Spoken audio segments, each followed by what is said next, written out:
Shalom saudara-saudara. Hallo broeders en zusters. Apa kabar? Hoe gaat het met u? Luar biasa. Amin. Amin. Betul nggak tuh luar biasa? Echt buitengewoon. Amin. Hari ini lumayan ya, kata Tariki tadi. Vandaag gaat het reden, zei Pauline net. Lumayan. Saya hari ini akan membahas tentang perpuluhan. Ik zal vandaag met u hebben over de tiende. Saudara-saudara, saya pikir perpuluhan ini harus dibahas dengan tuntas ya. Dus de tiende, daar moeten we het echt volledig over hebben. Karena terlalu banyak tafsir, Want er zijn te vele mensen die daar betekenis aan geven, dogmatika, dogma's aan geven, peraturan gereja yang ada. regels van de kerk die er zijn. Saya hari apa ya telepon Pariki itu ya tentang perpuluhan ini. Semenjak hari itu sampai tadi pagi saya buka TikTok saya isinya perpuluhan En ik semua. heb Pauline gesproken op een gegeven moment over de tiende. En tot vandaag de dag hoor ik bij TikTok, zie ik alles over de tiende voorbij komen. Dari konsepnya gereja Protestan, Katolik, dari segala macam gereja itu muncul di TikTok saya. Van het concept zeg maar, van de protestantse kerk, de katholieke kerk. Bij TikTok voor mij komen allerlei van die soorten Ya, sebelum kita menutup tahun ini, En voordat we dit jaar af zullen sluiten masuk tahun 2026, en het jaar 2026 in zullen gaan, tidak ada lagi perdebatan tentang perpuluhan. dan is er geen debat meer over de tiende. Hari ini saya akan memberikan perpuluhan dengan 5 poin. Vandaag zal ik het hebben over de tiende zeg maar, met 5 punten. Yang pertama versi perjanjian lama, Het eerste van het Oude Testament, de versie. yang kedua versi Yesus Kristus. En dan de tweede versie van Jezus Christus. Salah, itu yang ketiga. Yang kedua janji Tuhan, Het tweede is janji de Tuhan. belofte van de Heer.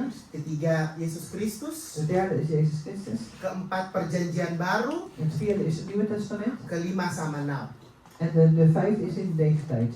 Semua akan menjawab, akan menyenangkan hati saudara-saudara. Alles zal uw antwoorden en uw harten behagen. Bahkan saya akan membahas tentang ambi juga terakhir. En ik zal het eigenlijk ook hebben over de aanbieding. Ya, jadi saudara-saudara, saya akan membangun firman Tuhan ini seperti kita naik gunung. Dus ik zal dit woord van God met u delen, zeg maar alsof we de berg God gaan. Nah, ambi adalah klimaksnya. Aanbieden, dat is dan het toppunt. Ya, saya mau tanya dulu, menurut saudara-saudara, Ik wil volgens u, wil ik vragen, perpuluhan itu hukum Taurat atau bukan? is de tiende vanuit de geboden of niet? Hukum Taurat, apa ya bahasa Belandanya hukum De Taurat? wetten, de Torah, Ya, hukum Taurat atau bukan? de geboden. Ya. Taurat, ada yang bilang Taurat, Is het uit de geboden? ada yang bilang Wetten? bukan.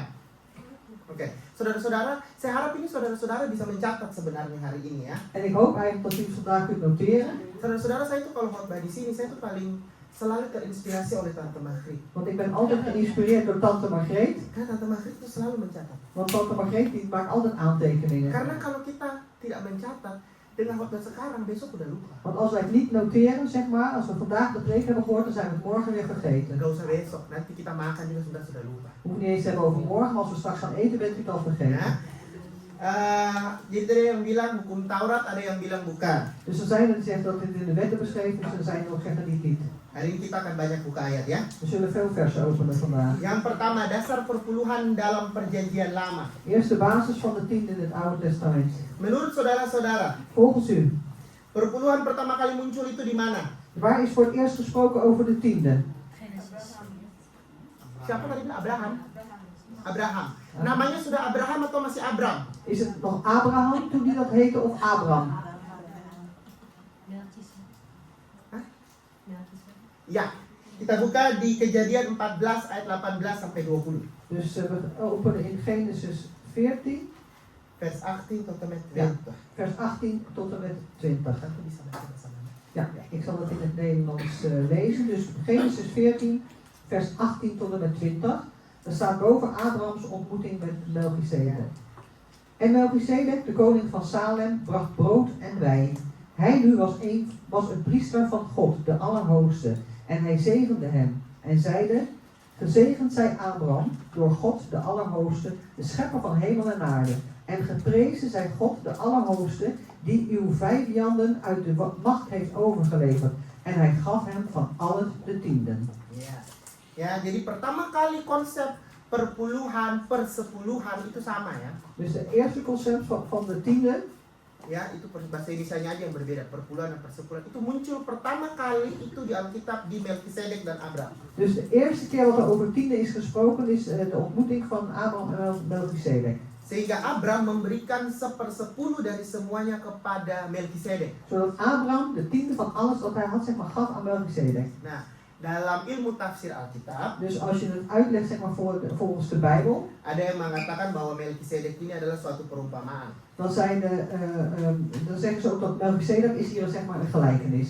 Ada juga yang mengatakan Melkisedek ini pribadi, seorang pribadi yang benar adanya.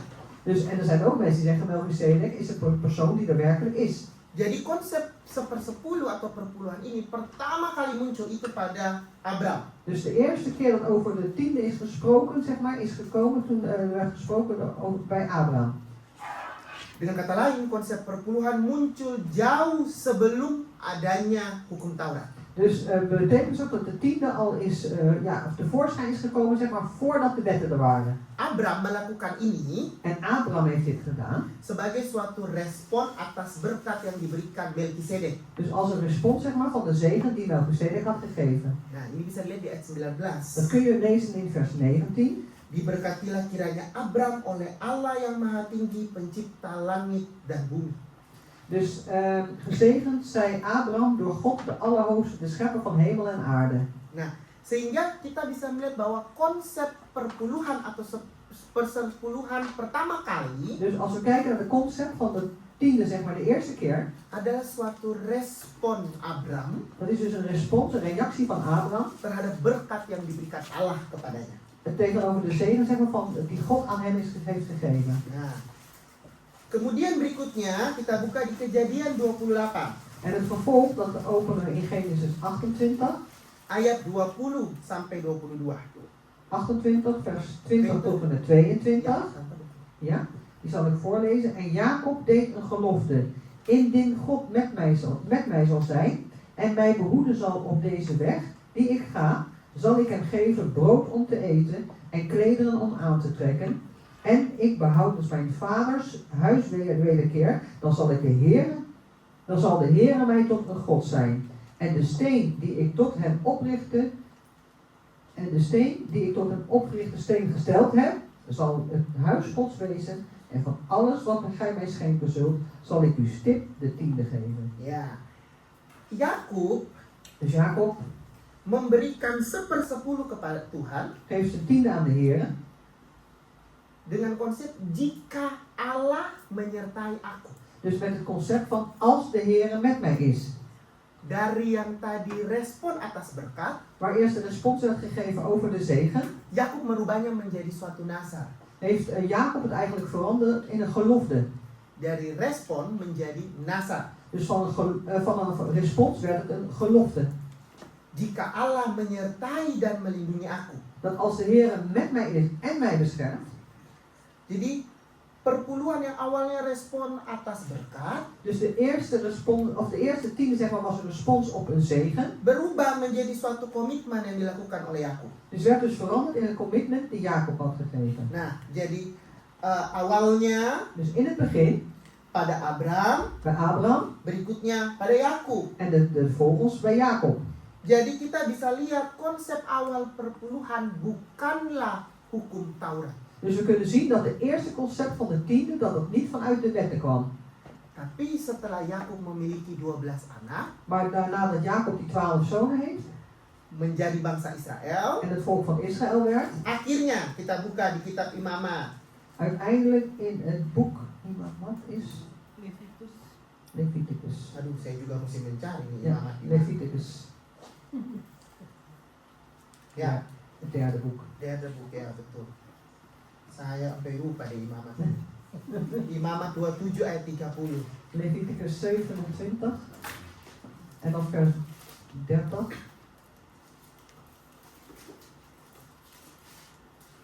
Ya,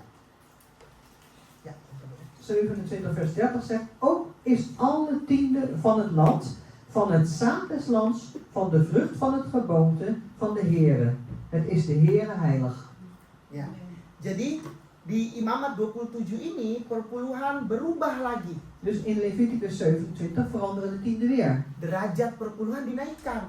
Dus de waarde, zeg maar, dus de gradatie van de tiende, die gaat omhoog. Perpuluhan tidak lagi hanya menjadi respon atas berkat, Dus de tiende is niet meer zomaar een respons op een zegen. tidak lagi hanya sekedar nasar seseorang kepada En niet Tuhan, alleen maar zomaar een gelofte van een persoon die aan de Heer geeft. tapi di sini perpuluhan menjadi hukum Taurat. Maar hier wordt er dus eigenlijk de tiende in de wetten beschreven. Sehingga imamat mengatakan perpuluhan adalah kepunyaan Allah. Dus zoals in Leviticus, die wordt dan gezegd ook, van de tiende is het eigendom van God. Bukan milik kita, Niet ons eigendom, tetapi sepenuhnya kepemilikan Kristus. maar volledig, zeg maar, voor Christus. Sehingga kalau kita baca di imamat, bilangan, perpuluhan itu ditujukan kepada suku Lewi. Dus als je leest vanuit Leviticus en Numeri, dan is het eigenlijk voor het volk van de Levieten. Ya, yang bekerja full timer buat Tuhan. Die fulltime werken voor de Heer.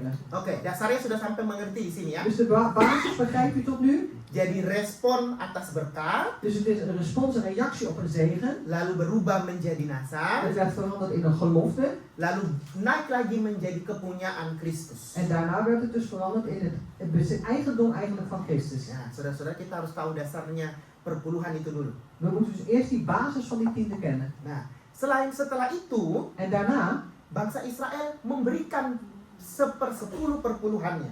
gaf het volk van Israël hun tiende. Nah, poin yang pertama tadi perpuluhan dalam perjanjian lama. Het punt zeg maar, is de tiende in het Oude Testament. Poin kedua, setelah menjadi hukum Taurat, Tuhan Allah berjanji dalam perpuluhan. En toen uiteindelijk werd het de wet, zeg maar, en daar heeft God in beloofd, zeg maar, de wet van de tiende. Ya, poin kedua adalah janji Tuhan dalam perpuluhan. Dus de belofte van God in de tiende. Nah, kita buka kitab Maleakhi. Dan gaan we over in het boek Maleachi, Maleakhi 3 Maleachi 3, ayat 8 sampai 10. vers 8 tot en met 10. Ja. Ja? Mag een mens God beroven? Toch berooft gij mij. En dan zegt gij, waarin beroven wij u? In de tienden en de heffing. En met een vloek zijt gij vervloekt. En mij berooft gij. Gij volk in zijn geheel. Breng de gehele tiende naar de voorraadkamer, opdat er spijzen zij in mijn huis. Beproef mij toch daarmede, zegt de Heere, de Heerscharen, of ik dan niet voor u de vensters van de hemel zal openen en de zegen in overvloed over u zal uitgieten. Ya, jadi dalam Maleakhi Alkitab berkata perpuluhan bukan hanya perintah, tetapi lebih dari itu. Dus in Maleachi wordt gezegd dat de tiende niet alleen maar een gebod is, maar meer dan dat. Perpuluhan berkaitan dengan kesetiaan. Dus de tiende, dat heeft dus een verband, zeg maar, met trouw. Nah, perpuluhan berkaitan dengan kesetiaan Tuhan Dus de tiende heeft te maken met de trouw aan de Heer, kepada kita. van de Heer aan ons. Ya, bukan kita kepada Tuhan. En dus niet van wij aan de Heer. Ya, jadi di sini dikatakan bahwa Tuhan yang akan memberikan kita berkat.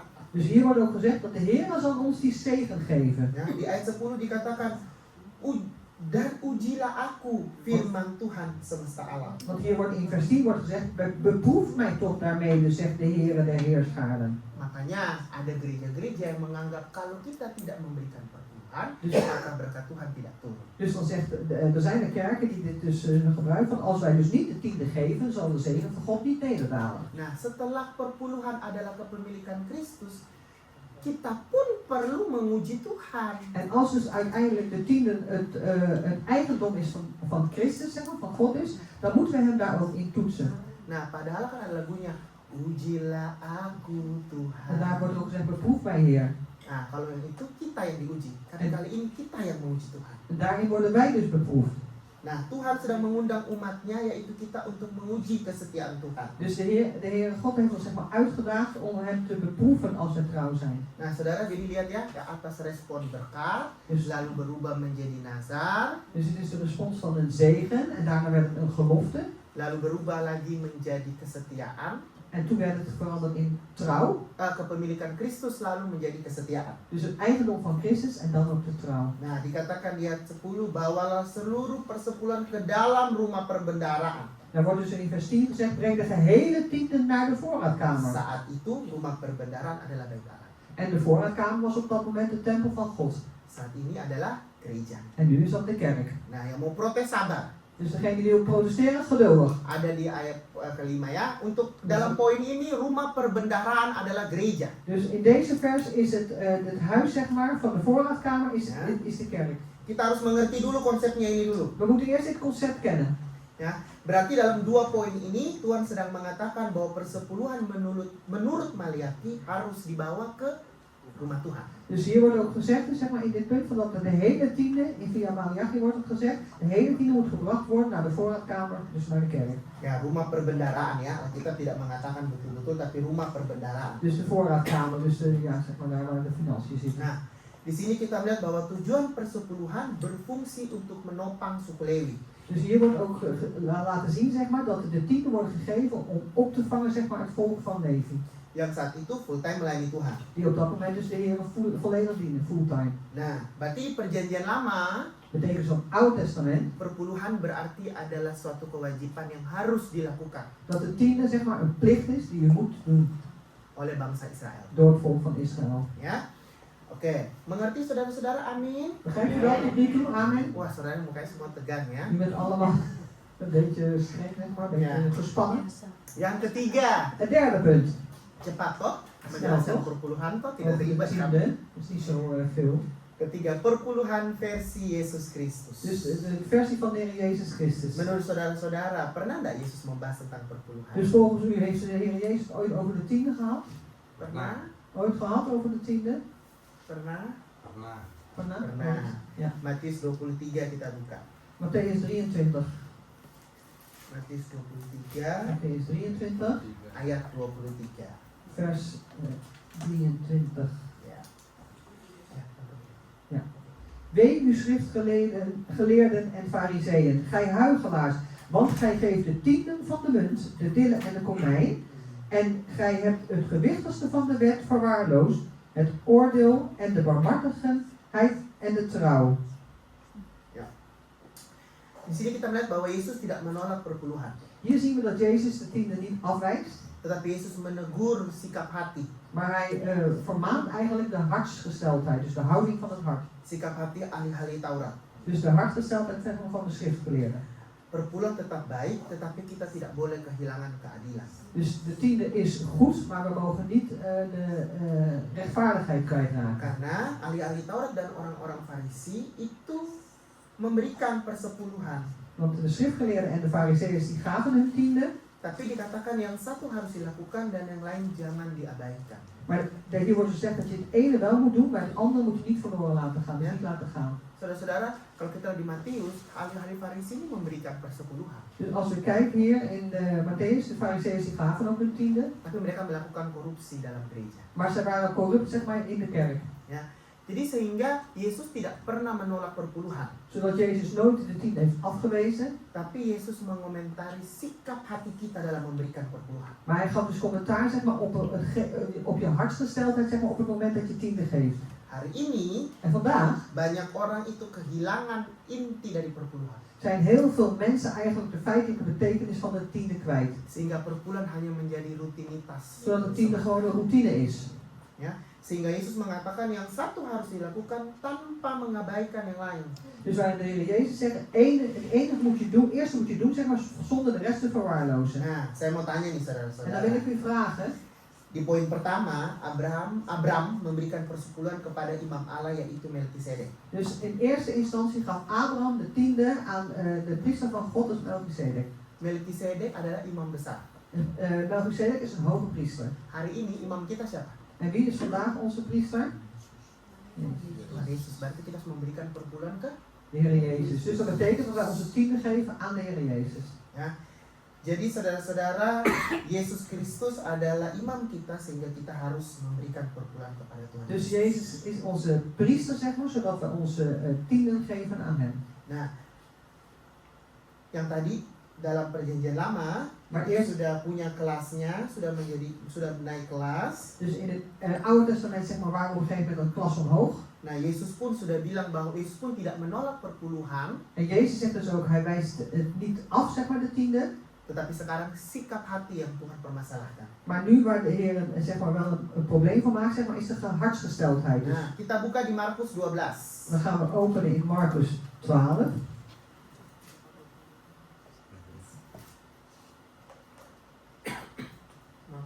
12 ayat 41 sampai 44. Ja. Marcus 12, vers 41 tot en met 44. Ja. Ja? Het penningske der weduwe. En hij ging tegenover de offerkist zitten en zag met aandacht hoe de schare kopergeld wierp in de offerkist. En vele rijken wierpen er veel in. En er kwam een arme weduwe die er 2 koperstukjes in wierp. Dat is een duit. En hij riep zijn discipelen en zeide tot hen: voorwaar, ik zeg u, deze arme weduwe heeft het meest in de offerkist geworpen van allen, die er iets in geworpen hebben. Want allen hebben erin geworpen vanuit hun overvloed. Maar zij heeft van haar armoede erin geworpen, al wat zij had, haar ganse levensonderhoud.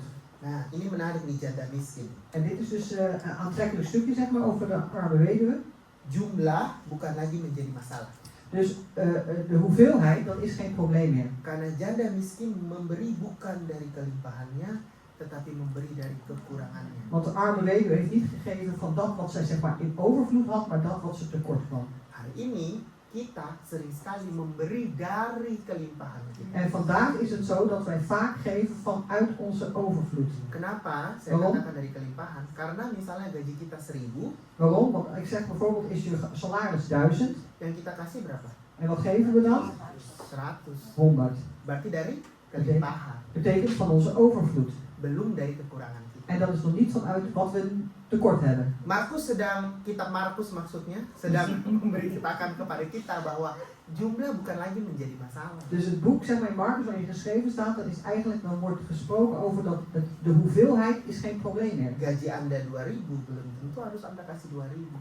Dus als je 200. Dus als je 2000 als salaris hebt, dan wil dat niet zeggen dat je 200 moet geven. Kalau 2000 berarti 20.000 ya gajinya ya. Want als je 2000 moet geven, dan heb je 20.000. Amin semuanya ya. Nee. Nah, berarti belum tentu kita memberikan itu. Dus dat wil nog niet zeggen dat we dat moeten geven. Bisa jadi Anda kasih Het kan zo zijn dat u gaji geeft, 2000, 250, Amin. 300. dat u vanaf de 2000 salaris, zeg maar, 200 geeft, 250 geeft, 300 geeft. Jadi perpuluhan bukan lagi sekedar angka. Dus de tiende gaat niet meer over een getal, Tapi janda miskin ini memperlihatkan maar deze weduwe die laat dus zien perpuluhan adalah pengorbanan. dat het tiende een offer is. Ya, saudara lihat ya grafiknya. Jadi dari yang tadinya respon atas berkat, Dus u ziet de grafiek, hè? Eerst was het een reactie op uw zegeningen. lalu janji komitmen Yakub, En toen de gelofte, de commitment die Jacob had. lalu berubah menjadi kepemilikan Kristus, En toen werd het veranderd in het eigendom van Christus. lalu perpuluhan yang terpenting itu sikap hati, En toen het belangrijkste, zeg maar, van het geven van de tiende was de hartsgesteldheid. lalu di perjanjian baru di sini dikatakan perpuluhan adalah pengorbanan. En hier in het Nieuwe Testament wordt gezegd dat de tiende een offer is. Ya, ingat bahkan janda miskin ini memasukkan uang receh terkecil. Dus let goed op, hè? Die weduwe die gaf eigenlijk geld, zeg maar, in de kleinste muntjes. 2 peser. De 2 koperstukjes. Nah, bahkan 2 peser itu menjadi 1 duit. En dat is dus geld. Dat is Saya 1 pikir munt. kalau 2 peser itu mungkin 500 rupiah jadi 2 jadi 1000 ya. Dus misschien 500 roepia eentje en dan is het 1000 roepia als je er 2 geeft. Ya. Di sini ada satu kontradiktif Dit is een contradictie hier antara kewajiban tussen de plicht bangsa Israel ketika itu, van het volk van Israël op dat moment, tapi Yesus memperlihatkan, kita Markus memperlihatkan bahwa ada kasih di situ. wanneer Jezus of Marcus laten zien dat het daar ook gaat om die liefde die daar is. Ya. Jadi kewajiban memberikan perpuluhan, Dus de plicht van het geven van de tiende, tetapi Markus memperlihatkan bahwa ada kasih yang pada janda miskin ini, maka ia memberikan seluruhnya Dus, kepada Tuhan. en Marcus liet dus zien dat die liefde er was bij deze weduwe, daarvoor heeft ze alles wat ze bezat. Saudara-saudara pernah enggak bertanya kenapa kita Markus memilih untuk janda? En heeft u zich ooit afgevraagd waarom het boek Marcus, zeg maar, de evangelie van Marcus heeft geschreven over die weduwe? Ya, kenapa? Ada pernah yang bertanya enggak? Waarom? Heeft iemand zich dat ooit afgevraagd? Niemand? Enggak ada yang pernah bertanya? Niemand zich ooit afgevraagd? Banyak loh contoh di Alkitab selain janda. Kenapa harus janda? Want er zijn vele voorbeelden, zeg maar, van over de weduwe. Waarom een weduwe? Karena saat itu janda itu harusnya dipelihara oleh gereja. Want eigenlijk op dat moment, zeg maar, in die tijd moesten de weduwen verzorgd worden door de kerk. Yesus ini sedang kitab Markus sedang mengkritik imam Farisi di gereja. Dus het boek Markus, zeg maar, er wordt ook eigenlijk kritiek gegeven aan de fariseërs van de kerk. Ingin memperlihatkan sama ahli-ahli Farisi dan ahli Taurat Dus ze willen laten zien, zeg maar, aan de fariseërs en de schriftgeleerden, bahwa janda ini loh yang harusnya diperhatikan gereja. dat deze weduwe eigenlijk, die moet aandacht krijgen van de kerk. Lalu kenapa uangnya dipakai korupsi oleh imam-imam Farisi? En waarom wordt dat geld, zeg maar, corrupt gebruikt door de fariseërs en de priesters? Perjanjian baru Het Nieuwe Testament berbicara tentang sikap hati kita. spreekt over de hartsgesteldheid, de houding van ons hart. Yesus sedang mengkritik Jezus gaf kritiek kepada imam-imam aan de priesters, aan de dan ahli wetgeleerden. Farisi.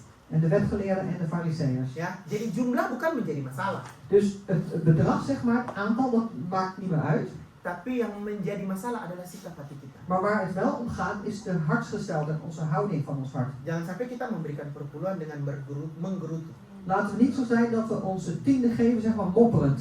Ya, jadi janda miskin ini memberikan teladan kepada kita Dus deze weduwe, zeg maar, arme weduwe, geeft ons een voorbeeld bahwa dia memberikan dat zij geeft dari kekurangannya. vanuit haar tekorten. Ya, saya pernah khotbah tentang janda miskin ini. Sebenarnya ini dalam banyak konteks ini bisa kita pelajari tentang janda miskin ini. Dus ik heb heel veel gepreekt over de arme weduwe. We kunnen in heel veel contexten spreken over die arme weduwe. Ya, janda miskin ini memberi dari kekurangannya semua yang ada padanya. Dus deze weduwe, arme weduwe, heeft gegeven vanuit haar tekorten alles wat ze bezat. Ya, itulah perpuluhan versi Yesus Kristus. En dat is de tiende, zeg maar, volgens de versie van de Heer Jezus Christus. Nah, yang keempat, Het vierde, prinsip perpuluhan perjanjian baru. het principe van de tiende in het Nieuwe Testament. Saudara-saudara, kitab perjanjian baru ini yang membahas tentang perpuluhan itu hanya kitab Injil sebenarnya. Dus broeders en zusters, in het Nieuwe Testament wordt alleen over de tiende gesproken in de evangelie. Kitab Paulus, Petrus, itu Paulus, enggak. Petrus, daar wordt niet over gesproken. Yohanes juga enggak. Johannes ook niet. Jadi memang hanya di kitab Injil. Dus alleen maar in de evangelie. Dan mungkin hanya ada di Matius dan Markus. En misschien alleen maar in Matthäus en Marcus. Ada yang tahu kenapa hanya di Matius dan Markus? Weet u waarom het alleen maar in Matthäus en Marcus wordt geschreven? Markus itu berbicara tentang karya. Karya, apa ya? Oh, werken. Ja, Marcus Ja. spreekt over het werken. Jadi kalau makanya Markus kerjanya hanya kerja. Dus bij Marcus was het dan werken. Berarti Markus menggenapi firman Tuhan. Dat betekent dat Marcus het woord van God volbrengt. Karena coba deh lihat di kitab Markus, nggak ada kan kelahiran Tuhan Yesus. Want kijk maar, in het boek van Marcus wordt niet geschreven over de geboorte van de Heer Jezus. Markus itu kitab Markus memperlihatkan bahwa karya Yesus itu nyata di dunia ini. Dus het boek Marcus, zeg maar, dat wordt geschreven over dat het werk van de Heer Jezus zichtbaar is in deze wereld. Kitab Matius En het boek Matthäus ditujukan bagi bangsa Yahudi. is gericht, zeg maar, aan het Joodse volk. Jadi dua kitab ini yang memberitakan kepada kita konsep perpuluhan. Dus deze twee boeken geven ons, zeg maar, een bericht over het concept van de tiende. Nah, tapi Maar kitab-kitab Paulus itu membahas juga, de boeken van Paulus, die schrijven er ook over. ya, tentang persembahan. Over offers. Tidak lagi berbicara tentang perpuluhan, Er wordt niet meer gesproken over de tiende. ya. Tapi saudara-saudara, Maar broeders en zusters, Alkitab itu selalu sama. de Bijbel is altijd hetzelfde. Dari kitab perjanjian lama maupun perjanjian baru. Of het nou het Oude Testament is of het Nieuwe Testament. Bahkan dosen pembimbing saya dalam tesis saya Dus mijn leider, zeg maar, docent die mij leidt, zeg maar, tijdens mijn thesis. itu bilang di Alkitab itu ada tertulis bahwa apa yang pernah ada akan ada lagi. Dus die heeft toen gezegd, zeg maar, van dat wat er ooit is geweest, zal er weer zijn. Apa yang pernah dibuat akan dibuat lagi. En wat er ooit is gemaakt, zal weer gemaakt worden. Tak ada sesuatu yang baru di bawah matahari. Want er zal niks nieuws zijn onder de zon. Pengkhotbah 1 ayat 9. Prediker 1 vers 9. Berarti konsep perpuluhan ini, kalau hari ini kita berdebat tentang perpuluhan, berarti zaman itu pun mereka berdebat tentang perpuluhan. Dus dat betekent, als wij vandaag, zeg maar, debatteren over de tiende, dan was dat in de tijd van hun ook dat ze debatteren over de tiende. Tetapi Maar kita harus relevan dengan zaman, we moeten relevant zijn. dengan hari-hari ini, dengan zaman kita. We moeten relevant zijn met deze dagen, zeg maar, onze tijd. Alkitab itu harus relevan.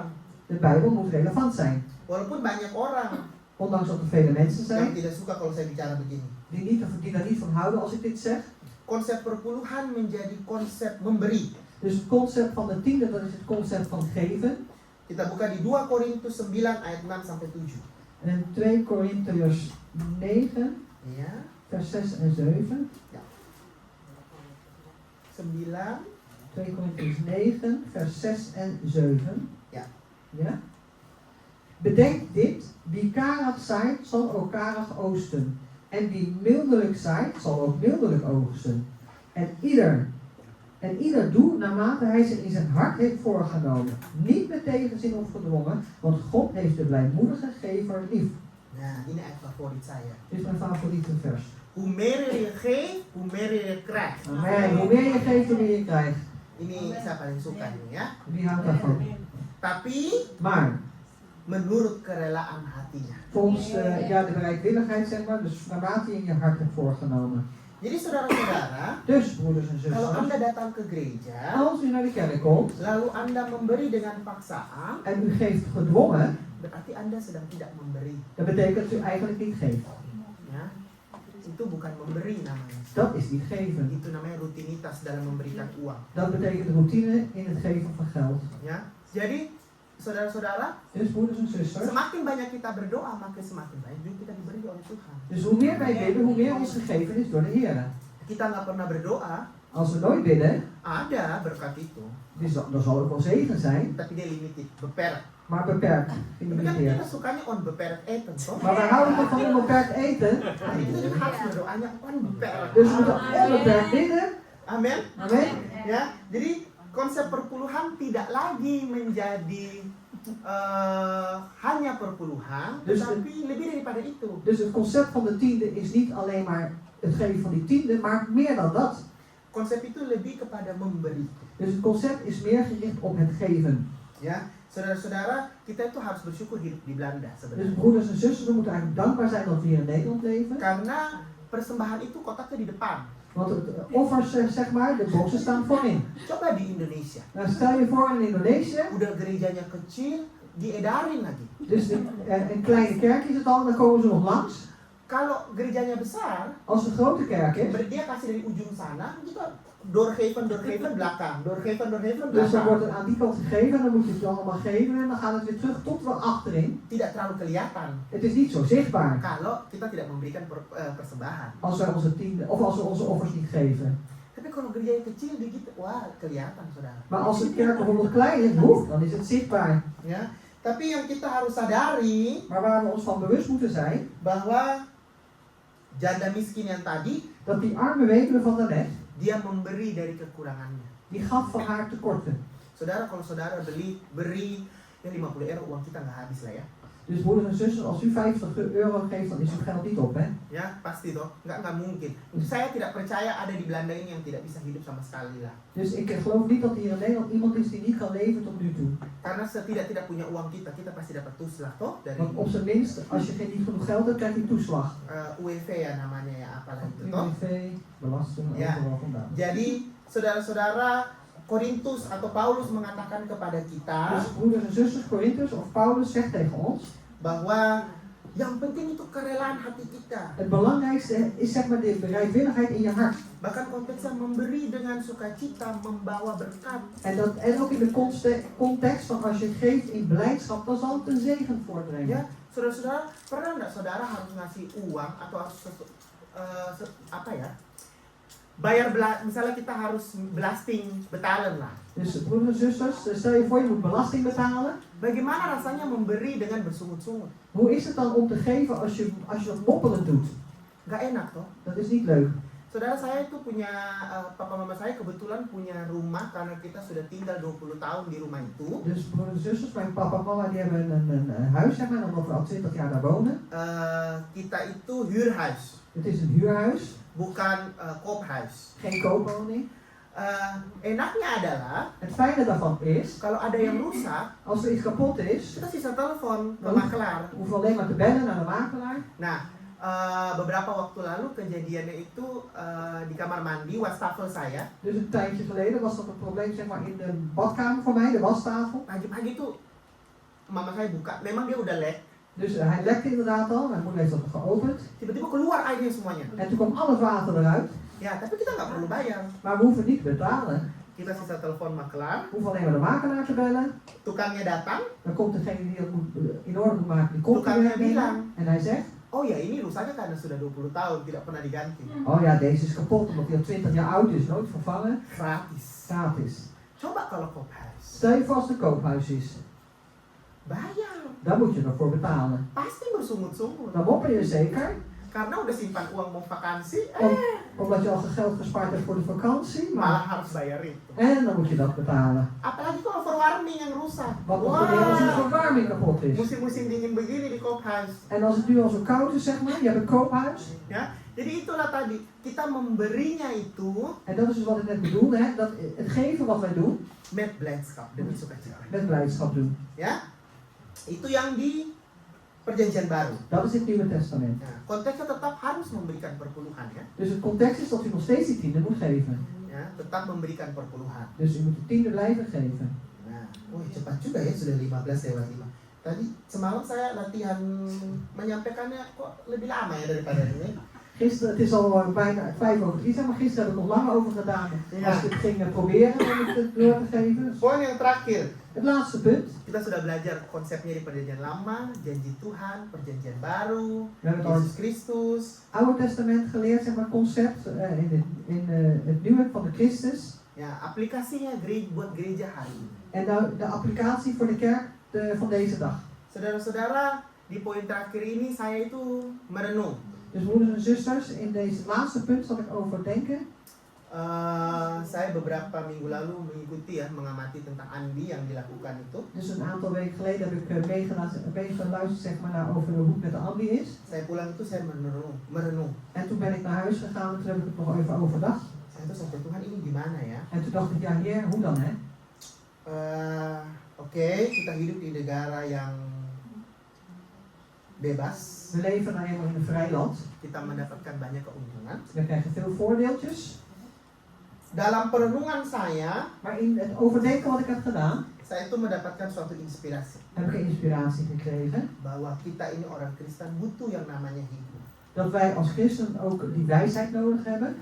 Tadi pagi saya khotbah di gereja Belanda, Dus vanmorgen heb ik gepreekt in de Nederlandse kerk. temanya hikmah. En het thema was wijsheid. Perpuluhan ini menjadi suatu permasalahan yang terus-menerus muncul dalam kehidupan orang Kristen. En de tiende, zeg maar, dat is een probleem zeg maar, wat voortkomt elke keer weer in het leven van een christen. Perpuluhan adalah hukum Taurat. Want de tiende zijn de wetten, Tapi, maar saya tahu banyak sekali video-video yang beredar di TikTok bahwa Yesus datang untuk meniadakan hukum Taurat. want ik heb heel veel in TikTok gezien dat Jezus is gekomen om die wetten te volbrengen. Tapi menurut saya, Maar volgens mij kedatangan Yesus 2000 tahun lalu bukan untuk meniadakan hukum Taurat, tetapi untuk menggenapi hukum Taurat. ja, dus Jezus is 2000 jaar geleden gekomen niet om de wetten te stoppen, zeg maar om te volbrengen de wetten. Jadi konsep hukum Taurat tidak dihapus. Dus het concept van de wetten zeg maar, is niet weggenomen. Tapi Yesus datang untuk menggenapi hukum Taurat. Maar Jezus is gekomen om te volbrengen die wetten. Yesus datang untuk memperlihatkan bahwa dia melebihi dari hukum Taurat. En de Heer Jezus is gekomen om te laten zien dat hij meer is, boven de wetten staat. Saudara, saya itu pernah membayangkan ya, saya kalau jadi, puji Tuhan saya itu hidup di zaman sekarang ya. Dus ik heb me ooit voorgesteld, prijs de Heer, dat ik in deze tijd leef. Kalau saya hidup di zaman Yesus, Want als ik leefde in de tijd van Jezus, mungkin saya yang paling keras teriaknya salibkan dia. dan was ik misschien het meest hard zeg maar, in het kruisen van hem. Saudara, dilarang buat mujizat hari Sabat, Yesus buat mujizat hari Sabat. Dus er werd verboden om een wonder te doen op de Sabbat, maar Jezus deed wel een wonder op de Sabbat. Saudara, bayangkan Yesus bilang Yesus bisa menghancurkan bait Allah, lalu dalam 3 hari bait Allah itu berdiri. Dus Jezus heeft gezegd dat hij de tempel van God kan afbreken en in 3 dagen kan opbouwen. Walaupun itu sebenarnya adalah nubuatan bahwa Yesus akan bangkit pada hari ketiga. Ondanks dat het een profetie was dat hij op de 3e dag zal opstaan. Tapi Yesus menempatkan dirinya bahwa dia melebihi dari hukum Taurat. Maar Jezus heeft zich op een plaats gezet dat hij boven de wetten staat. Ya, jadi beberapa waktu lalu saya pernah katakan di sini bahwa apa sih beda kita dengan bangsa Israel? Dus een tijdje geleden heb ik hier gevraagd van wat is het verschil tussen ons en het volk van Israël? Sama-sama menunggu kok. We wachten allemaal. Ya, mereka punya hukum Taurat, Zij hebben de wetten kita juga punya hukum yang namanya Alkitab toh. en wij hebben ook de wet, dat is de Bijbel. Ya. Jadi dalam berjemaat, dalam bergereja, kita itu butuh hikmah. Dus als in gemeente aanwezig zijn, zeg maar in de kerk, hebben we ook die wijsheid nodig. Saudara-saudara, aplikasi perpuluhan atau persepuluhan ini harus dilihat dalam konteks yang berbeda. Dus de applicatie van de tiende zeg maar, is in de verschillende concepten. Saya tidak memberikan perpuluhan di gereja Ik geef mijn tiende niet in de kerk, karena gembala saya berkata bahwa je bent niet verplicht untuk kasih perpuluhan di gereja. omdat mijn herder zegt, je bent niet verplicht, of mijn voorganger zegt, je bent niet verplicht om die tiende hier te geven. Itu gereja saya. Dat is mijn kerk. Belum tentu gereja saya dan gereja Anda sama. Het is niet zo dat, het is nog niet zeker dat uw kerk en mijn kerk hetzelfde is. Bayangkan saudara-saudara, Moet u zich voorstellen. gereja-gereja seperti GPIB, Dus de kerken zoals GPIB, GKI, GKI, GKJW, GKJW, beberapa GPDI aantal GPDI-kerken, yang gembalanya waarvan de herders, de tidak voorgangers, punya pekerjaan lain. geen ander werk hebben. Full-timer gereja. Dus fulltimer binnen de kerk. Sistem yang dibangun oleh gerejanya adalah kongrerasional. Dus, hoe die kerk is opgebouwd is Kongres rasional. congresrationaal. Berarti pendeta dibayar oleh di gereja. Betekent dat de voorganger wordt betaald door de kerk. Kalau Anda sebagai jemaat gereja itu dan tidak memberikan perpuluhan, En als u als gemeenteleden in de kerk niet uw tiende geeft, dari mana hamba Tuhan mau terima uang? waar wil dan Terima gaji. uw dienstrechten, zeg maar, de salaris van of het geld van ontvangen? Tapi kalau gereja Anda besar, Maar als uw kerk groot is gereja Anda gembalanya punya pekerjaan lain, en uw voorganger heeft ander werk, Anda tidak memberikan perpuluhan situ tidak apa-apa. en als u uw tiende niet geeft, dan maakt dat niet uit. Nah, kita kembalikan dalam konteks GKK saat ini. Dan gaan we nu terug naar de context van GKK. Gereja Anda tidak besar, itu yang pertama. Uw kerk is niet groot, dat is het eerste punt. Yang kedua, gembala Anda bukan gembala Anda full timer. En de tweede, uw voorganger is fulltimer. Berarti Anda harus memberikan perpuluhan. Betekent dat u de tiende moet geven in de kerk. Kecuali Maar tahun alleen depan GKK tiba-tiba 1000 jemaatnya. als volgende week GKK halleluja 1000 gemeenteleden heeft, Nah, itu Pak Riki bisa langsung menganut konsep kongregasional. Jadi uang ditaruh dalam gereja, langsung dibagi buat apa. dan kan de kerk, dan zal het zeg maar een ander concept zijn. Dan wordt het geld, de tienden worden allemaal wel in de kerk gebracht, maar dan wordt het onderverdeeld in allerlei dingen. Alkitab tidak memberikan sistem yang jelas tentang perpuluhan. Dus de Bijbel geeft niet een duidelijk systeem over het tiende, Tapi Alkitab memberikan satu hal, maar de Bijbel geeft wel één ding, hikmah wijsheid kepada manusia aan de mens. untuk membuat sistem. Om een systeem te maken. Ya, saudara-saudara. Dus Sehingga broeders en zusters, dari sini kita bisa melihat, zodat van hieruit kunnen we zien. kalau Anda ke gereja di Indonesia ya, saya pernah ke salah satu GBI yang ada di Kalimantan di desa ya. Als u naar Indonesië naar de kerk gaat, ik ben in Indonesië naar de kerk van Kalimantan in een dorp. Dia itu GBI, Dat is een GBI-kerk, tapi gerejanya kecil. maar de kerk is heel klein. Akhirnya jemaatnya juga memberikan perpuluhan. En uiteindelijk, de gemeenteleden geven ook hun tiende. Sistemnya seperti itu. En zo is eigenlijk het systeem. Ya, saya kalau bicara di anak-anak muda yang berkomentar tentang sistem, saya bilang, Als ik spreek op de jeugd, zeg maar, die commentaar hebben op het systeem, kalau Anda mau merubah sistem, Anda harus masuk ke sistem. dan zeg ik ook van, als u het systeem wilt veranderen, dan moet u eerst in het systeem gaan. Anda boleh tanya ya, sebelum saya sekolah teologi, saya itu dulu kami bersama-sama Ray, Inggar itu punya keluarga mahasiswa Kristen ya. Dus voordat ik in zeg maar, de kerk in ging, zeg maar, waren we met Ray, met een studenten zeg maar, hadden we bij elkaar kwamen we. Saya itu sering mengkritik sistem yang ada di gereja. En ik heb heel vaak kritiek gegeven op het systeem in de kerk. Dan satu momen saya berkata bahwa sepertinya saya harus masuk ke sistem. En toen heb ik op een gegeven moment gezegd van, ik denk dat ik gewoon in dat systeem moet gaan. Dan akhirnya saya sekolah teologi dan hari ini saya masuk ke sistem. En uiteindelijk ben ik naar de theologische school gegaan en ik ben in dat systeem terechtgekomen. Walaupun saya belum menjadi pendeta yang aktif dalam satu gereja. Ondanks dat ik nog niet een voorganger ben, zeg maar, die actief is in een kerk. Ya, jadi saudara-saudara, Dus broeders en zusters, kita harus memakai hikmat kita. we moeten onze wijsheid gebruiken. Ketika kita masuk ke dalam suatu gereja, kita harus pakai hikmat. Dus op het moment dat we de kerk ingaan, moeten we onze wijsheid gebruiken. Ya, jadi tidak perlu lagi kita itu ribet dengan perpuluhan Dus sebenarnya. we hoeven ons eigenlijk helemaal niet meer druk te maken over die tiende. Kalau gereja Anda besar, kaya, punya banyak aset, saya pikir jemaat tidak perlu memberikan perpuluhan. Als uw kerk is, rijk is, zeg maar, heel veel dingen heeft, zeg maar, dan is het niet verplicht, zeg maar, als gemeenteleden om die tiende te geven in de Tapi kerk. kalau jemaat Anda kecil, Maar als uw gemeente klein is, Anda bahkan seperti keluarga di jemaat itu, en u bent zelfs ook als familie in deze kerk, akan sebaiknya Anda saling membantu. dan is het ook het beste, zeg maar, als u elkaar helpt. Ya, hikmat kita membutuhkan namanya hikmat itu. Want onze wijsheid, die heeft die wijsheid ook nodig. Ya, saudara-saudara, rumah perbendaharaan itu yang tadi Dus broeders en zusters, die voorraadkamer waar we het net over hadden, sama.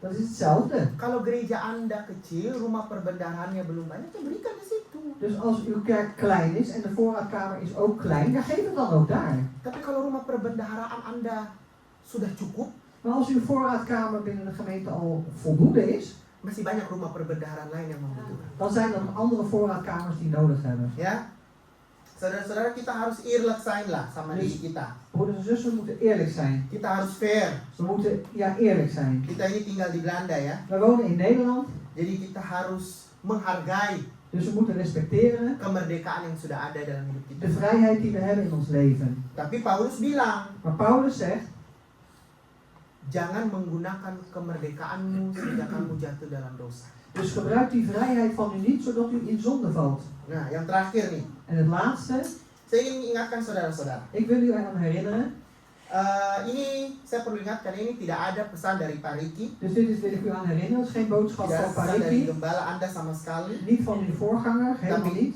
Ini pengamatan saya sendiri Maar dat is iets wat ik zelf heb gekregen. dan ini yang menjadi rema di hati saya untuk saya katakan. En dat is een rema in mijn hart, zodat ik het aan u door wil Minggu geven. lalu dikatakan gereja ini sudah ada nomor ANBI.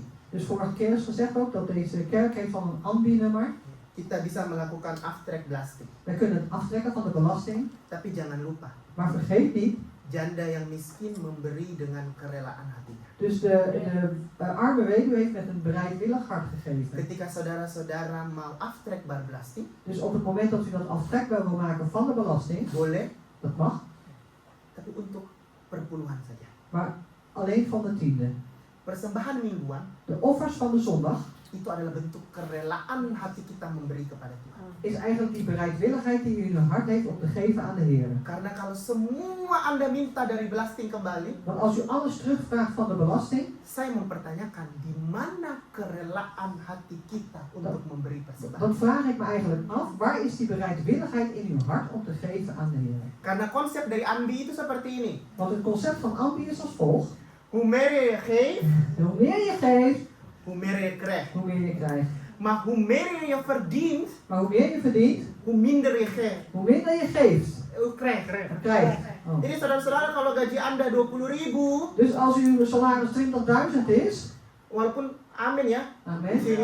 amen, terus Anda aftrekbar belasting, en het is aftrekbaar van de belasting, ya Anda gaji 20.000, Anda kasih perpuluhan 2.000 kali 12 sudah hampir berapa tuh? dus als u 20.000 salaris heeft, dus 2.000 geeft, dan is het ongeveer 24.000 wat u per jaar aan de tiende geeft. Saudara, latar belakang saya itu administrasi kantor. Dus mijn achtergrond, zeg maar, is een administrateur op een kantoor. Skripsi saya waktu bachelor itu tentang belastingdienst. Dus de scriptie van mij als bachelor was over de belastingdienst. Kalau Anda minta kembali dengan gaji Anda 20.000 euro, Dus als u geeft vanuit, zeg maar, uw de salaris 20.000 euro, saudara-saudara tahu orang belasting bilang apa? weet u wat dan uw belastingadviseur zegt? Ik ben toch niet gek? Ja, ik ben niet gek.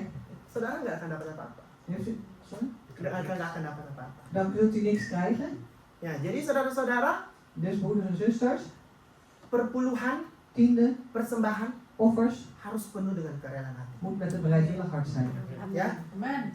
jadi jangan sampai Laat het niet zo zijn kita mempergunakan kemerdekaan kita yang Paulus bilang itu dat we die vrijheid van ons gebruiken zoals Paulus dat zegt, untuk kita jatuh ke dalam dosa. dat er eigenlijk voor zorgt dat we in zonde vallen. Saudara-saudara, akan lebih baik ketika Anda mau memberikan perpuluhan. Dus broeders en zusters, het is beter dat als u uw tiende geeft.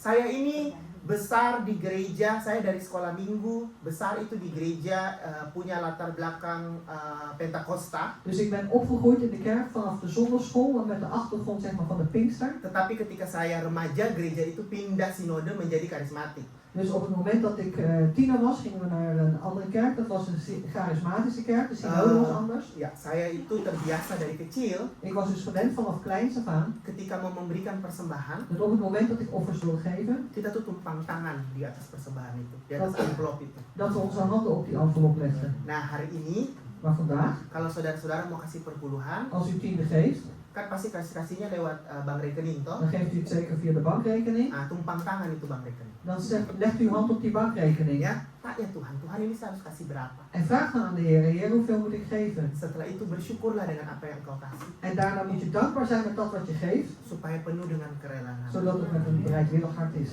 Dan setelah itu En daarna mengucap syukur sama Tuhan. zegt u dank aan de Heer.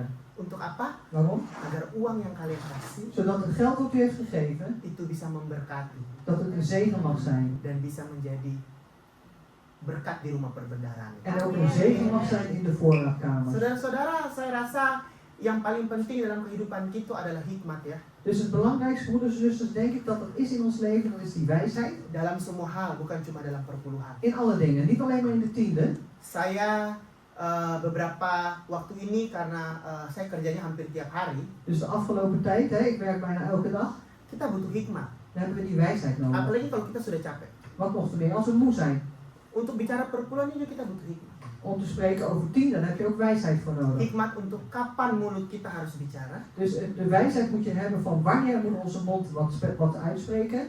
kapan lebih baik kita diam. En wanneer is het gewoon beter om stil te blijven. Ya, jadi saya harap firman Tuhan perpuluhan ini sudah jelas ya. Dus ik hoop dat het woord van God over de tiende duidelijk is. Jadi kita itu membutuhkan hikmat dalam kehidupan kita. Dus we hebben die wijsheid nodig in ons leven. Ya, saya minta pemusik dan singer untuk Ik maju. vraag die muziek en de zingers naar voren te komen. Jadi jangan sampai ya, habis ini ada yang komen, Ian bilang nggak perlu kasih perpuluhan. Dus Saya laat bilang het yang perlu kasih perpuluhan Dus ya. laat het niet zo zijn dat iemand commentaar leest. Zie je, iemand zegt dat we geen 10 hoeven te geven, want u moet uw 10 geven. Ya, jadi kita tetap harus memberikan perpuluhan, harus tetap memberikan persembahan. Dus we moeten onze tiendes blijven geven, we moeten onze offers blijven geven. Tapi kita memberikan dengan hikmat. Maar we geven het in wijsheid. Ya, dalam setiap ranah kehidupan kita butuh yang namanya hikmat. In elk deel van ons leven zeg maar, hebben we die wijsheid nodig. Ya, mau minta aftrek belasting pun pakai hikmat. Dus ook als u aftrekbaar wil maken van de belasting, gebruikt uw wijsheid. Bahkan saya pun tahu ada orang-orang yang tidak meminta aftrek belasting. Terwijl ik ook weet dat er mensen zijn die geen aftrekbaar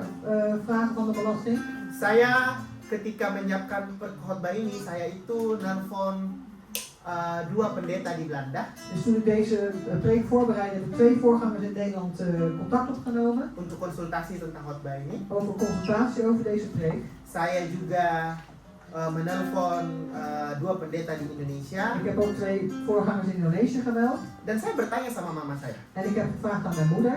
karena mama saya dan papa saya itu juga melakukan yang namanya aftrek belasting. Want mijn vader en moeder die doen ook wat heet zeg maar het aftrekbaar van de belasting. Tapi mama saya mengatakan pada saat mereka masih minder verdien, Maar mijn moeder zegt ook op het moment dat ze minder verdienen, mereka melakukan aftrek belasting. doen ze ook die van de belasting aftrekbaar. Tapi dengan kenaikan gaji, Maar met het verhogen zeg maar, van hun salaris, mereka merasa kenapa kita harus meminta aftrek belasting dari apa yang sudah kita kasih kepada toen, Tuhan. toen hadden ze iets van, ja waarom moet ik het aftrekbaar van de belasting maken, zeg maar, wat ik al aan de Heer heb gegeven. Itu pendapat kami. En dat is onze opvatting. Setiap orang bebas punya pendapat. En iedereen heeft zijn eigen opvatting hierover. Tapi yang paling penting adalah memberilah dengan kerelaan. En het belangrijkste is dat je een bereidwilligheid in je hart geeft. Dan jangan lupa pakai hikmat. En vergeet ook niet, hè, met wijsheid. Sehingga kita bisa tahu Zodat we kunnen weten kapan dan di mana kita memberi. wanneer en wanneer we kunnen geven. Lihat kehidupan kita. Kijk naar uw leven. Kalau di situ, di tempat ini memang Anda harus memberi, ya berilah. Als het hier is, zeg maar, die een plaats is waar je moet geven, geef dan. Ikut Tuhan itu gampang kok. Ikut Tuhan itu tidak susah-susah kok. De Heer volgen is makkelijk, dat is niet zo moeilijk. Yang susahnya adalah berhikmat. Dus het moeilijkste daarvan is die wijsheid te hebben. Untuk mencapai hikmat itu, kita harus baca firman Tuhan. En om die wijsheid te hebben, hebben we het woord van God nodig. Amin. Amen. Saya rasa firman Tuhan mungkin yang singkat ini sudah sangat jelas. Ik denk dat dit woord van God, hoe kort het ook was, dat het erg duidelijk is. Sehingga 2026 Zodat 2026 kita bisa masuk ke tahun yang penuh dengan hikmat bersama-sama dengan dat we Tuhan. een jaar in kunnen gaan die vol is met wijsheid. Saudara-saudara, perdebatan yang sudah terlalu lama kita perdebatkan tinggalkan di tahun ini. Dus broeders en zusters, die debatten die we al te lang houden, laat het gewoon in dit jaar achter. Supaya kita masuk ke tahun yang baru dengan sukacita yang baru, Zodat- semangat yang baru. Zodat we een nieuw jaar in kunnen gaan met nieuwe blijdschap, nieuw enthousiasme. Semakin hari semakin jahat. En dat, want de dagen worden steeds slechter. Tapi saya rasa satu hal yang pasti, Maar ik geloof dat één ding zeker is, Tuhan selalu bersama-sama de dengan kita. Heer is altijd samen met ons. Amen. Amen. Saya undang kita bangkit berdiri. Ik vraag u om op te staan. Saudara tahu lagu ini nggak? Tak akan pernah ku sesali Ketinggian ya dada saya. Ya, ketinggian ya. Yang melayani. Nggak ada ya?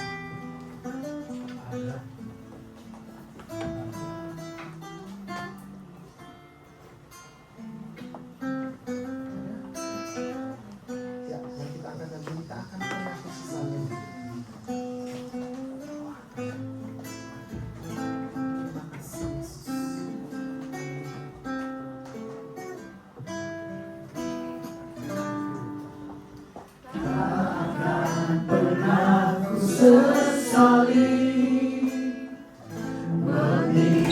Yesus.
Sekali lagi tak akan pernah ku sesali.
Kehidupan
Terima kasih kalau kami boleh belajar Tuhan, Dank u wel, Vader, dat we mogen leren.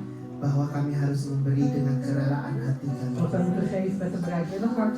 Kami percaya bahwa sikap hati kami menjadi kunci dalam kehidupan kami. En wij geloven ook, Heer, dat onze hartsgesteldheid, Heer, de houding van ons hart de sleutel is. Bukan hanya dalam memberi Tuhan, En niet alleen maar in het geven, Heer. tapi sikap hati kami ketika kami hidup di tengah-tengah dunia ini. Maar onze hartshouding, dat is hoe wij dus leven in deze wereld. Sikap hati kami menjadi suatu hal yang penting dalam kehidupan kami, Bapa. De hartsgesteldheid is iets belangrijks in ons leven. Tidak hanya terbatas pada sikap hati, Bapa, En niet begrensd alleen maar aan de hartshouding, Heer. tapi biarlah hikmat yang daripada Engkau terus masuk dalam kehidupan kami. Maar mogen ook uw wijsheid door in ons leven zijn.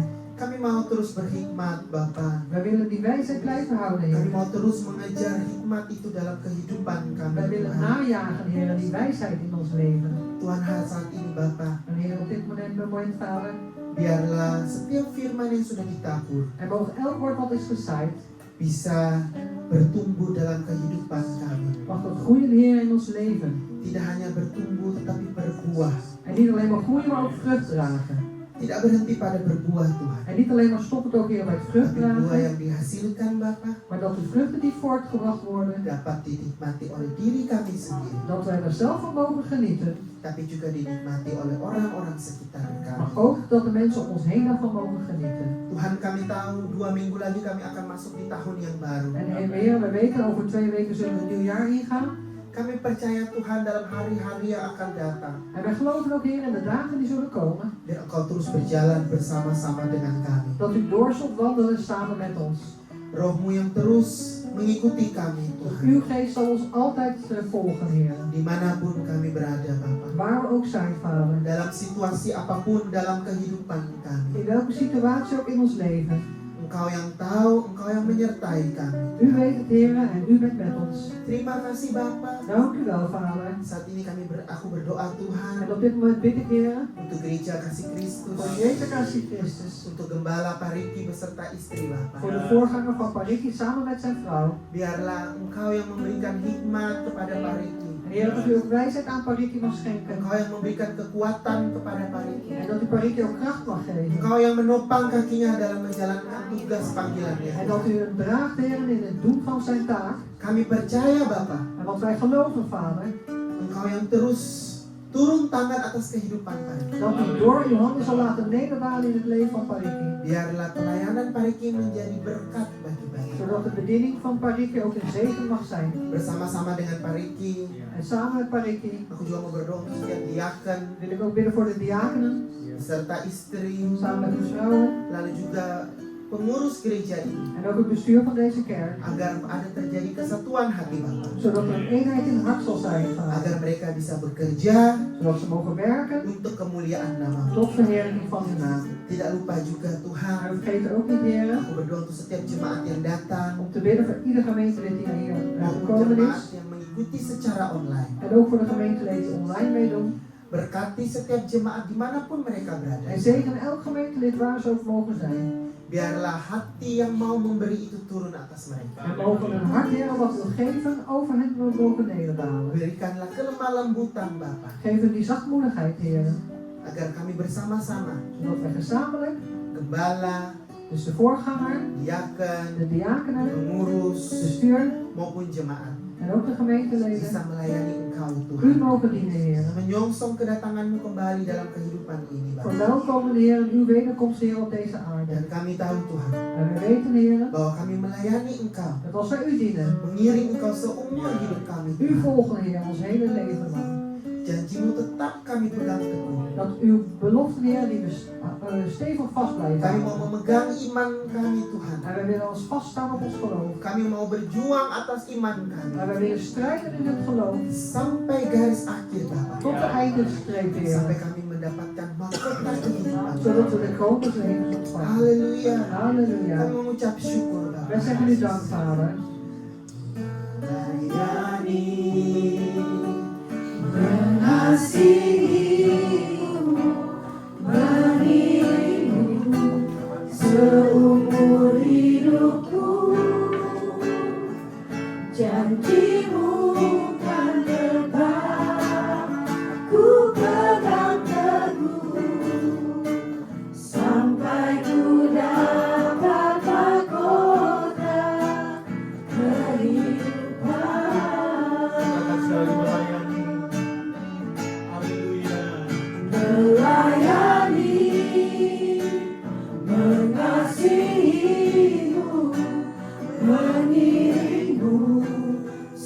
seumur hidupku.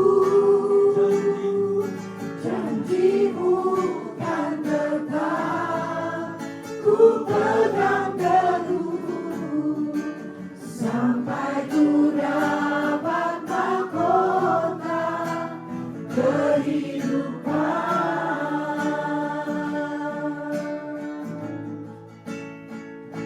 Haleluya. Kita beri tepuk tangan untuk mengenangkan Tuhan. Silakan.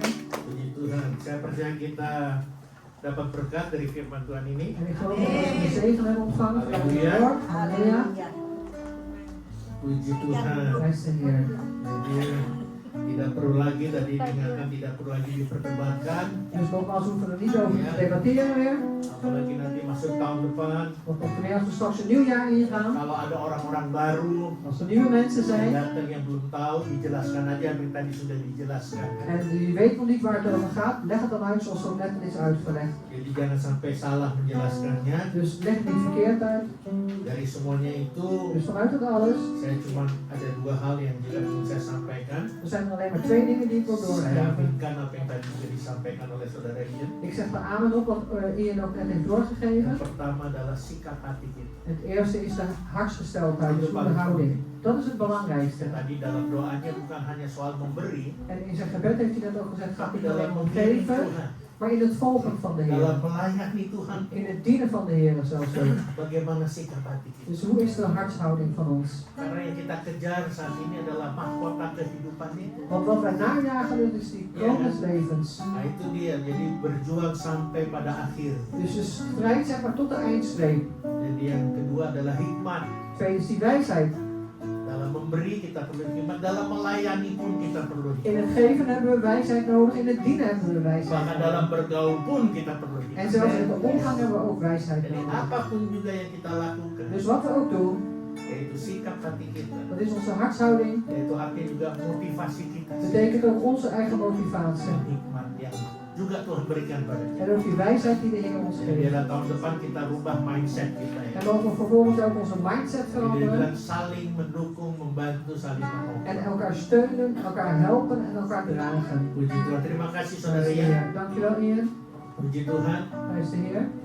saya juga berdoa supaya pelayanan Ian Ik bid ook dat ook de bediening van selama Ian, di Belanda ini zolang hij hier nog in Nederland semakin is, diberkati meer en meer gezegend zal zijn. dan sekolahnya S2-nya selesai. En ook zijn school S2 Halleluja. volbracht wordt. Halleluja. Siapa tahu Tuhan kirim ke Belanda ke GKK toh? Wie weet heeft de Heer naar Nederland gestuurd, naar GKK. Prijs de Heer. Haleluya. Halleluja. Baik, Goed, kita sama-sama bangkit berdiri. we gaan opstaan Kita mau berdoa. en we willen gaan bidden. Segala puji syukur Tuhan kami naikkan kepada Engkau. Alle lof en dankzegging Heer brengen wij tot u. Terima kasih Tuhan kalau Engkau sudah ada bersama-sama dengan kami. En dank u wel Heer als u al samen met ons bent. Engkau ada saat kami sedang memuji dan besarkan Nama melalui U puji-pujian. bent ook met ons Heer als wij uw naam loven en prijzen tijdens de lofzang. Bahkan Engkau ada saat hambamu berfirman kepada kami. En u bent er ook op het moment dat u dienst echt het woord doorgeeft aan ons. Terima kasih untuk firman yang disampaikan oleh hambamu saudara Ian. En dank u wel voor het woord wat is doorgegeven door uw dienst en Ian. Itu membukakan pikiran kami, Dat opent onze gedachten, mindset kami. onze mindset. Bahkan bagaimana kami harus hidup mengiring Engkau melayani. En hoe we dus ook leven in u te volgen, u te dienen. Bagaimana juga kami harus memberi, Hoe we ook moeten geven. yaitu melalui sikap hati kami. Dat is via onze Dan hartsgesteldheid. juga hikmat Tuhan. En ook de wijsheid, Heer. Biarlah Tuhan kami mengiring Engkau. En Heer, mogen zo zijn dat wij Melayanimu ini Tuhan. u volgen en u dienen. Tidak hanya sembarangan saja. Niet gewoon zomaar. Karena kami Want wij mengerti begrijpen apa yang kami lakukan. dat wat wij doen, Kami lakukan bukan untuk manusia tapi untuk Engkau. dat doen we niet voor de mens, maar voor u. Supaya kami mendapatkan mahkota kehidupan. Zodat we de kroon des levens konden ontvangen. Apa artinya Tuhan kami melayanimu Tuhan? En wat betekent, Heer, als wij u dienen? Apa artinya Tuhan kalau kami mengiring? En wat is de betekenis, Heer, als wij u volgen? tanpa kami mendapatkan mahkota kehidupan. Zonder dat we de kroon des levens ontvangen. Sia-sialah hidup kekristenan kami di muka bumi. Te vergeefs is ons christelijk leven op deze aarde. Tapi hari ini kami dibukakan akan pikiran kami, mindset kami, Maar vandaag is ons denken en onze mindset geopend dan mata rohani kami. en onze geestelijke ogen. Bagaimana sikap hati itu penting dan juga hikmat itu juga Hoe penting. belangrijk de houding van ons hart is en hoe belangrijk ook die wijsheid is. Tuhan, kami berdoa untuk hamba-Mu, saudara Dian. Heer, we willen bidden voor uw dienstknecht Sekali Ian. lagi berkati dia, Nogmaals zegen hem, berkati pekerjaan, zegen zijn werk. pelayanannya selama di Belanda ini melayani di beberapa gereja. En zijn bediening ook, Heer, de tijd dat hij hier in Nederland is, als hij in een aantal kerken dient. Bahkan Kau campur tangan Tuhan, En Heer, wilt u zich ook inmengen, supaya dia dapat menyelesaikan sekolah teologinya S2-nya zodat hij zijn theologische school S2 kan volbrengen. berhasil dengan baik. Dat het met goed succes zal worden afgerond. Masa depan dia ada di tangan-Mu, En zijn toekomst is in uw ada di handen, hati-Mu, in uw hart, ada di pikiran, in uw gedachten. bahkan masuk dalam rancangan. En die komen zelfs in uw plannen. Terima kasih Tuhan. Dank u wel, Heer. Apa juga berdoa untuk seluruh jemaat yang hadir saat ini. Uw dienst bidt ook voor de gehele gemeente die hier aanwezig is. Apakah itu di tempat ini maupun melalui online. Of dat nou hier ter plaatse is of online. Berkati mereka Heer, masing-masing. zegen ieder van hen. Kami tahu Tuhan. Want wij weten, Heer. Tuhan, kami tahu Engkau sangat mengasihi kami. Want Heer, wij weten dat u erg veel van ons houdt. Seperti tadi didoakan bahwa 2 minggu lagi kami akan meninggalkan tahun 2025. Zoals net zo ook al gebeden is, dat over 2 weken zullen we 2025 achter ons laten. Dan Engkau punya rancangan yang indah di tahun 2026. En u heeft weer een mooi plan voor het jaar 2026. Bukan hanya untuk gereja kasih En Kristus di niet alleen voor Belanda, de Jezus Christus Christus hier in tapi Nederland. setiap kami individu Tuhan, pribadi lepas pribadi. Maar voor ieder individu van ons, Heer. Van persoonlijk tot persoon. Engkau punya rancangan yang indah. U heeft een mooi plan. Sebabnya Hamba berdoa, En daarom u dienst en bid. tetap teguhkan hati mereka, Bevestigen en blijf hun hart standvastig houden. kuatkan iman mereka. En versterken het geloof. Apapun yang boleh terjadi Dus wat er ook mag gebeuren di depan mereka, in hun toekomst. masih ada Tuhan Dan bent u nog, Heer. yang berkuasa, Die kracht heeft. yang melakukan segala perkara. Die macht heeft en alle dingen doet. Terima kasih Tuhan Yesus. Dank u wel, Heer Jezus. Hamba berdoa berkati usaha mereka, En uw dienst en bid ook dit. Berkati. Wilt u hun zaak zegenen? berkati pekerjaan mereka, Zegen hun werk. berkati studi atau pendidikan mereka, Zegen hun studie of opleiding. berkati kota di mana mereka tinggal, En zegen ook de stad waarin zij wonen. berkati keluar masuknya mereka, Zegen hun ingaan en uitgaan. berkati lumbung-lumbung mereka, Zegen hun schuren. berkati keluarga mereka masing-masing, En zegen ook in ieders familie. berkati rumah tangga mereka En masing-masing, zegen ook in ieders dan gezinsleven. berkati kehidupan mereka pribadi lepas En pribadi. zegen ook in ieders persoonlijk leven. Janjimu Tuhan, Want uw belofte, Heer. kalau mereka dengan sungguh-sungguh melakukan segala kehendak-Mu dan perintah, Dat als ze serieus, Heer, uw wil doen en uw geboden bewaren. maka Engkau akan bawa mereka naik terus tidak akan turun. Dan zult u hen door doen opgaan en nooit Dan neergaan. Engkau jadikan mereka generasi kepala tidak pernah En itu. u maakt de generatie van het hoofd en nooit van de staart. Jemaat yang dikasih Tuhan, Geliefde gemeente des Heeren. pulanglah dengan damai sejahtera Ga heen in de vrede. dan terimalah berkat Allah yang dahsyat dan luar biasa En ini ontvang deze overweldigende buitengewone zegen van de dengan Heer. mengangkat kedua tangan kita. Door beide uw handen op te heffen. Terimalah berkat Tuhan. Ontvang de zegen des Heeren. Tuhan memberkati engkau dan melindungi engkau. De Heer geeft u zijn zegen en bescherming. Tuhan menyinari engkau dengan wajahnya dan beri engkau kasih De karunia. Heer laat zijn oog op u gericht houden en geeft u vrede.